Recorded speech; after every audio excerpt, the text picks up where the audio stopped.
mo min yekanna gelende bambanti yere bonya baga ni be kumo fe o fana na damuna kuma cogodo de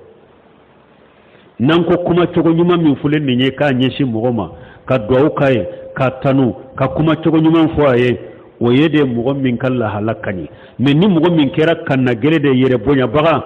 o na damuna kuma cogo were de do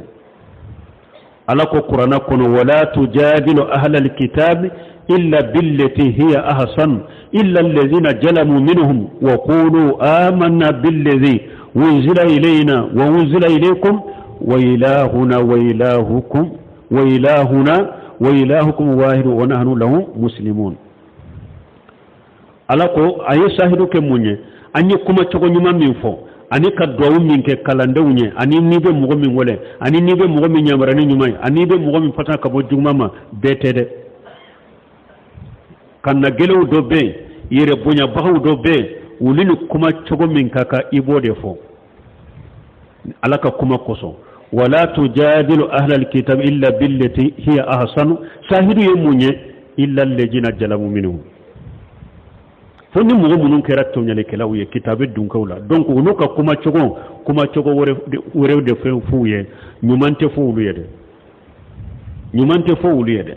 mogo min te kanna gelede mogo min te yere bonya bagaye ni be kumo fe nyumambe fo ode men ni mogo kera tonyali kelade kanna gelede yere bonya bagade ni be kumo fe oni kuma chogo min kaka ibode kai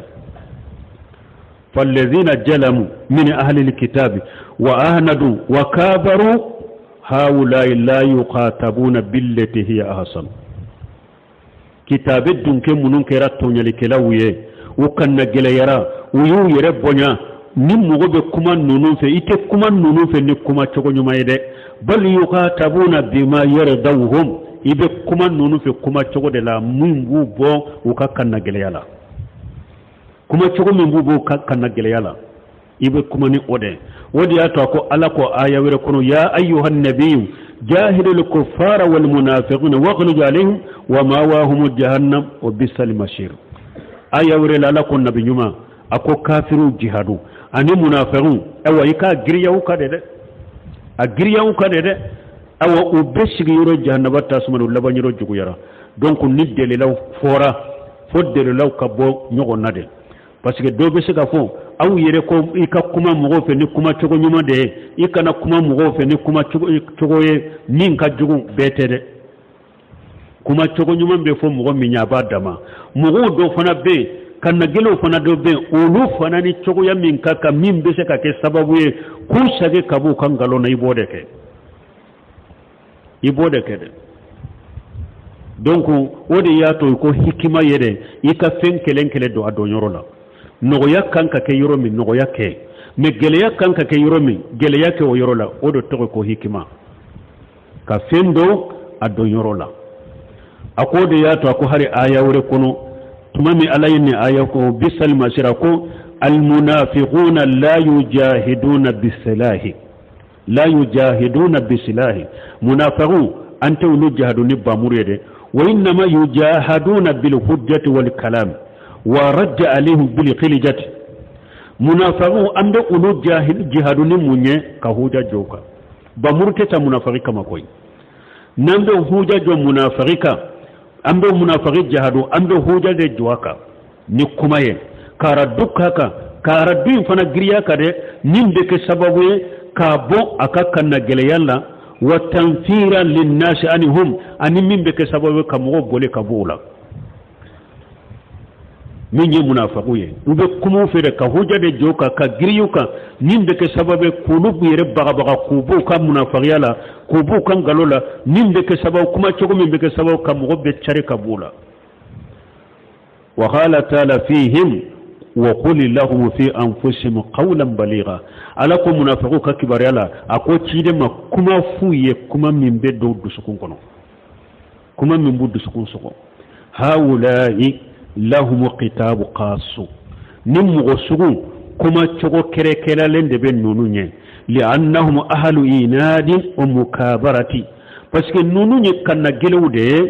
gele dunke de do yere bunya dunke de do wala yuriduna li haqqa bal yuriduna tadlil an-nas nunun te tinya nyini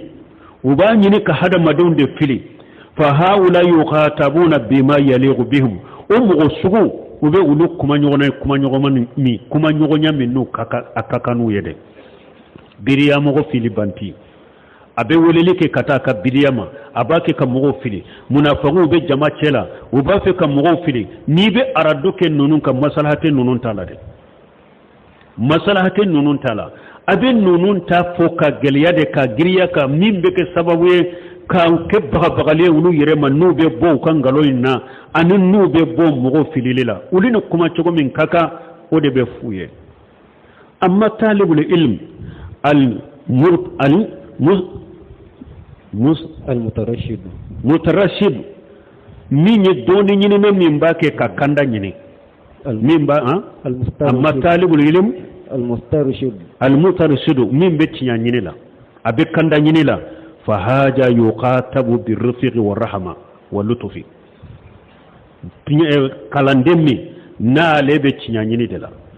كاندا نيني دلا ni be kumo fo ni nogoyay kumo fo ni hinnaye alla nyini yode kumo ofeni ewa lutufi ka hinna la kosobe li annahu yuridu li haqqa parce que la beka ka cinya de nyini wa yuridu li ilma alebe ka ewa doni de nyini wal faidata abafi kan nafa de nyini qawlu ilam irhamakallah du'a laka bi rahmati na ko ikado laka hinnila ayeddu ke ni hinnade فإذا رحمك الله فإنك تكون شهيدا بها في الدنيا والآخرة ني الله هنريلا إبك مغكنا دي جان الآخرة إذا دخلت في رحمة الله ندنا لك النعمة وهذا الدعاء من عالم ذليل ني دعاء دي نابورا دونك بغا نمانسي ورجل صالح أنيتشي نمانسي يرجى له القبول إن شاء الله نين دعاوي أمبا نمنا نجيجي ني الله سنة donc abe ko wakati sera donc sarahu togo min fule ni nyami damina me bena ni sanse katoka a befote ka korofu kata o ban lame kuma bena kere komi sufela ewa tallaba sufe ntumba ke chokome tallaba la sufe ntumba ke chokome ne yere de ba muraja ka bilan kunkolola ka be korofu awye nimi tarika kitabul laje iba dowye bon ni nyaado munun kar ewa foli anafaka doga be kuma janya nan nattemuka nafa be minna nu ulufo donc ambena sarahu ko o chogore la o de nafa be bonya ko sebe inshallah kateme ka kelen fo ko amba korofo katate